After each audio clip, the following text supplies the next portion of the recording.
Hello everybody, this is Game Time Mike, and today I'm in Space Flight Simulator. I'm going to be showing you how to make a rocket to get to orbit and return. First things first, we want the engine that's going to get us up into space. That's going to be the Hawk engine, and that's good thrust, not a best efficiency, but it'll do the job.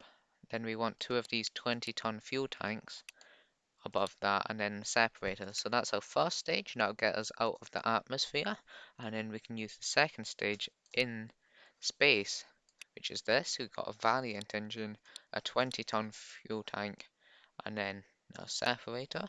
That'll get us into orbit and deorbit us with plenty of fuel to spare. You need the heat shield, the capsule, and the parachute.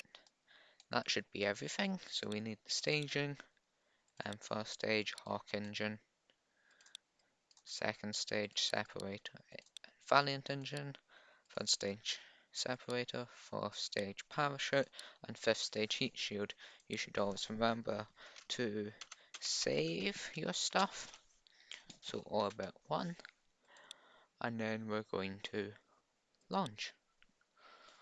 So throttle up to 100%, ignite, and now we stage.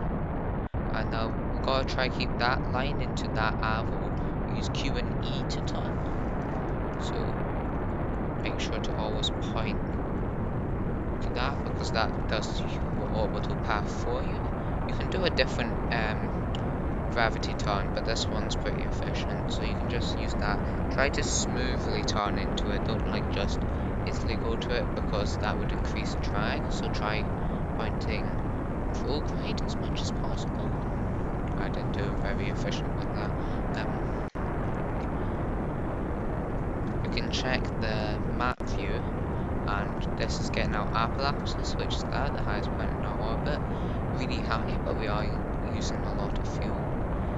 So we just got to get that. Now, in this stage of the gravity, we're almost lying flat, because we actually need to move sideways a lot, not just upwards, to stay in space. Okay, there we go. I think that's the last bit, 75 degrees, I think. And now the engine's just about to run out of fuel, so we'll let it burn. We can stop here to get a lower orbit, just let it use all its fuel. If you didn't get it out, the apoapsis out of the atmosphere, you can burn a bit of this stage, because you'll have plenty of fuel left over, but that's up to you. Yeah, staging just does that for some reason.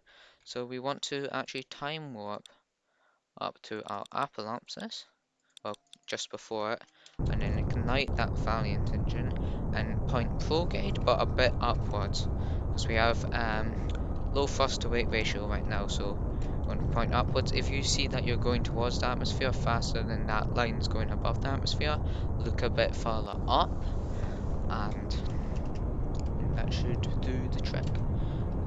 Once the thrust to weight ratio is high, you don't need to point up as much.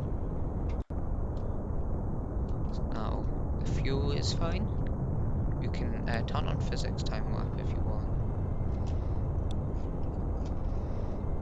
Okay, now the abyss is ahead of us, so we can point prograde again. And now it should be turning into orbit just about now. Okay, see, we have 58% of our fuel remaining. That used hardly any of it, the orbit insertion button. So you can use this to get to like a higher orbit. Go up to like 100 by 100 kilometers.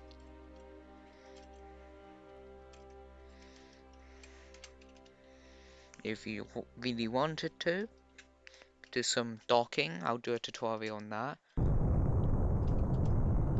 later on. I'll do a tutorial on getting to orbit in hard and realistic difficulties. So we've got a higher orbit. You might be able to get to the moon with this. I haven't tested that, no. If I was trying it in something that I actually can't, no. So we want to point prograde to get back. So we want to light the engine. You can stay in orbit for longer. I'm just doing this demonstration.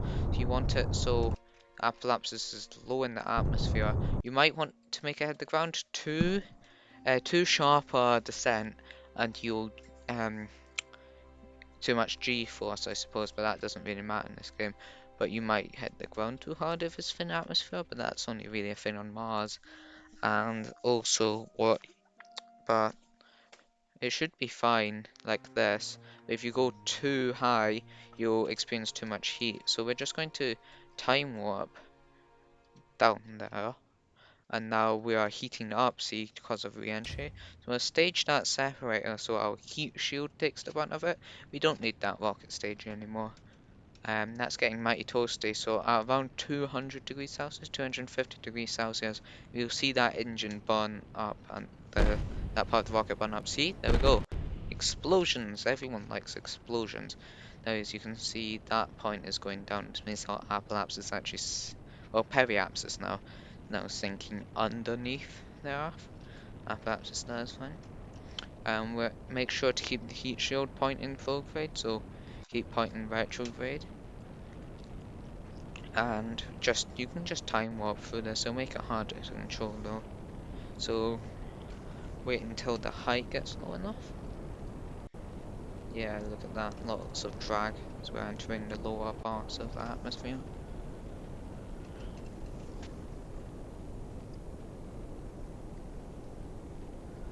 Now, to my understanding, yeah, the parachute can be deployed below 2,500 meters. We're not actually going to do that. You can do that if you want, it just takes a bit longer to hit the surface. So I like to do it around 1,000 meters. We can just time warp to that.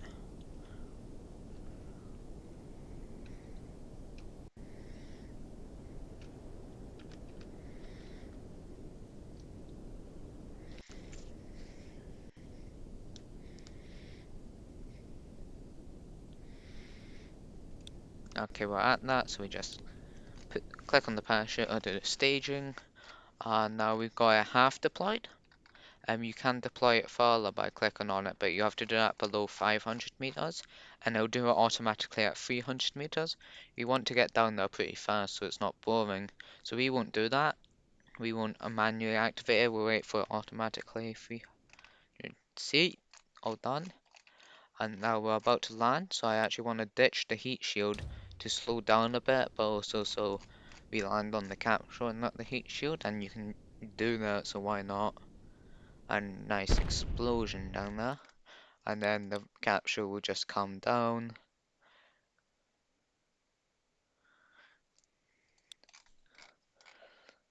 And there we go, we have done an orbit and successfully gotten back home. We can recover this and see reach low Earth orbit, safely return to the Earth. And now we can go do whatever else we want to do. That is all for today, and goodbye.